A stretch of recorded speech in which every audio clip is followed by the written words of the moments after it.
जिसने मन को जीत लिया है उसने पहले ही परमात्मा को प्राप्त कर लिया है, क्योंकि उसने शांति प्राप्त कर ली है। ऐसे मनुष्य के लिए सुख दुख, सर्दी गर्मी और मान अपमान एक से है।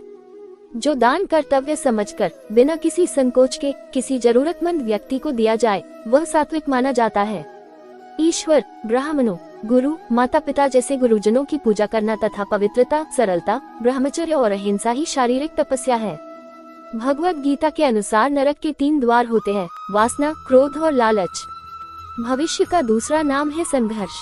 हे अर्जुन, परमेश्वर प्रत्येक जीव के हृदय में स्थित है। हे अर्जुन, जो बहुत खाता है या कम खाता है, जो ज्यादा सोता है या कम सोता है, वह कभी भी योगी नहीं बन सकता। जो मुझे सब जगह देखता है और सब कुछ मुझ में देखता है, उसके लिए न तो मैं कभी अदृश्य होता हूँ और न वह मेरे लिए अदृश्य होता है। मैं हर जीव के हृदय में परमात्मा स्वरूप स्थित हूँ। जैसे ही कोई किसी देवता की पूजा करने की इच्छा करता है, मैं उसकी श्रद्धा को स्थिर करता हूँ, जिससे वह उसी विशेष देवता की भक्ति कर सके। जो महापुरुष मन की सब इच्छाओं को त्याग देता है और अपने आप ही में प्रसन्न रहता है, उसको निश्चल बुद्धि कहते हैं। जो विद्वान होते हैं वो न तो जीवन के लिए और न ही मृत्यु के लिए शोक करते हैं। हे अर्जुन, जो जीवन के मूल्य को जानता हो, इससे उच्च लोक की नहीं अपितु अपयश प्राप्ति होती है। जीवन न तो भविष्य में है न अतीत में, जीवन तो इस क्षण में है।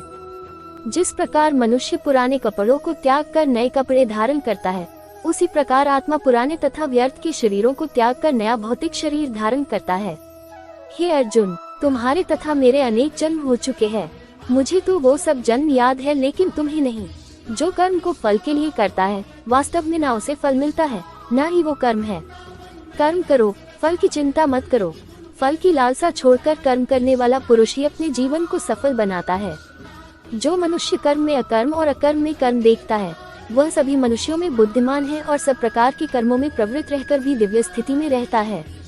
गुरु दीक्षा बिना प्राणी के सब कर्म निष्फल होते हैं। अपने अपने कर्म के गुणों का पालन करते हुए प्रत्येक व्यक्ति सिद्ध हो सकता है। यज्ञ, दान और तपस्या के कर्मों को कभी त्यागना नहीं चाहिए, उन्हें हमेशा संपन्न करना चाहिए। हे अर्जुन, जो बुद्धि धर्म तथा अधर्म, करणीय तथा अकरणीय कर्म में भेद नहीं कर पाती, वह राजा के योग्य है। जो पुरुष न तो कर्मफल की इच्छा करता है और न कर्मफलों से घृणा करता है, वह सन्यासी जाना जाता है। जो मनुष्य अपने कर्मफल प्रति निश्चिंत है और जो अपने कर्तव्य का पालन करता है, वही असली योगी है। मनुष्य जो चाहे बन सकता है, अगर वह विश्वास के साथ इच्छित वस्तु पर लगातार चिंतन करे तो। मेरा तेरा, छोटा बड़ा, अपना पराया, मन से मिटा दो, फिर सब तुम्हारा है और तुम सबके हो। जो हुआ वह अच्छा हुआ, जो हो रहा है वह अच्छा हो रहा है, जो होगा वो भी अच्छा ही होगा। अगर कोई प्रेम और भक्ति के साथ मुझे पत्र, फूल, फल या जल प्रदान करता है, तो मैं उसे स्वीकार करता हूँ। जिसने मन को जीत लिया है उसके लिए मन सबसे अच्छा मित्र है, लेकिन जो ऐसा नहीं कर पाया उसके लिए मन सबसे बड़ा दुश्मन बना रहेगा। मैं ही लक्ष्य, पालन करता, स्वामी, साक्षी, धाम, शरण स्थली तथा अत्यंत प्रिय मित्र हूँ। मैं सृष्टि तथा ब्रह्मांड, सबका आधार, आश्रय तथा अविनाशी बीज भी हूँ। जब भी और जहाँ भी अधर्म बढ़ेगा, तब मैं धर्म की स्थापना हेतु अवतार लेता रहूंगा। भक्तों का उद्धार करने, दुष्टों का विनाश करने तथा धर्म की फिर से स्थापना करने के लिए मैं हर युग में प्रकट होता हूँ। जो लोग निरंतर भाव से मेरी पूजा करते हैं, उनकी जो आवश्यकताएं होती है, उन्हें मैं पूरा करता हूँ और जो कुछ उनके पास है, उसकी रक्षा करता हूँ। हे अर्जुन, मैं वह काम हूँ जो धर्म के विरुद्ध नहीं है। हे अर्जुन, जो मेरे आविर्भाव के सत्य को समझ लेता है, वह इस शरीर को छोड़ने पर इस भौतिक संसार में पुनर्जन्म नहीं लेता, अपितु मेरे धाम को प्राप्त होता है। हे पार्थ, जिस भाव से सारे लोग मेरी शरण ग्रहण करते हैं, उसी के अनुरूप मैं उन्हें फल देता हूँ। निर्बलता अवश्य ईश्वर देता है, किंतु मर्यादा मनुष्य का मन ही निर्मित करता है। डर धारण करने से भविष्य के दुख का निवारण नहीं होता है।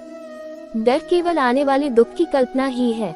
हे कुंती पुत्र, मैं जल का स्वाद हूँ, सूर्य तथा चंद्रमा का प्रकाश हूँ, वैदिक मंत्रों में ओंकार हूँ, आकाश में ध्वनि हूँ तथा मनुष्य में सामर्थ्य हूँ। अनेक जन्म के बाद जिसे सचमुच ज्ञान होता है, वह मुझको समस्त कारणों का कारण जानकर मेरी शरण में आता है। ऐसा महात्मा अत्यंत दुर्लभ होता है। हे अर्जुन, श्री भगवान होने के नाते मैं जो कुछ भूतकाल में घटित हो चुका है, जो वर्तमान में घटित हो रहा है और जो आगे होने वाला है, वह सब कुछ जानता हूँ। मैं समस्त जीवों को भी जानता हूँ, किंतु मुझे कोई नहीं जानता। जो व्यक्ति निरंतर और अविचलित भाव से भगवान के रूप में मेरा स्मरण करता है, वह मुझको अवश्य ही पा लेता है। जो लोग हृदय को नियंत्रित नहीं करते हैं, उनके लिए वह शत्रु के समान काम करता है। जो सब प्राणियों के दुख सुख को अपने दुख सुख के समान समझता है और सबको समभाव से देखता है, वही श्रेष्ठ योगी है।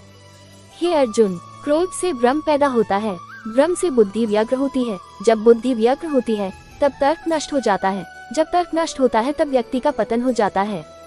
प्रत्येक बुद्धिमान व्यक्ति को क्रोध और लोभ त्याग देना चाहिए, क्योंकि इससे आत्मा का पतन होता है। जिसने जन्म लिया है उसकी मृत्यु निश्चित है और मृत्यु के पश्चात पुनर्जन्म भी निश्चित है। जो लोग भक्ति में श्रद्धा नहीं रखते, वे मुझे पा नहीं सकते, अतः वे इस दुनिया में जन्म मृत्यु के रास्ते पर वापस आते रहते हैं। हे अर्जुन, मैं ही गर्मी प्रदान करता हूँ और बारिश को लाता और रोकता हूँ। मैं अमर हूँ और साक्षात मृत्यु भी हूँ। आत्मा तथा पदार्थ दोनों मुझ ही में हैं। भगवत गीता के ये कोट्स आपके जीवन में गहरा प्रभाव डालेंगे और इनसे आपका जीवन भी बदल जाएगा। अगर आपको ये वीडियो पसंद आया हो तो इसे आगे शेयर जरूर कीजिएगा। हम आपके लिए ऐसे ही ज्ञान के वीडियो लाते रहेंगे। सब्सक्राइब जरूर कीजिएगा।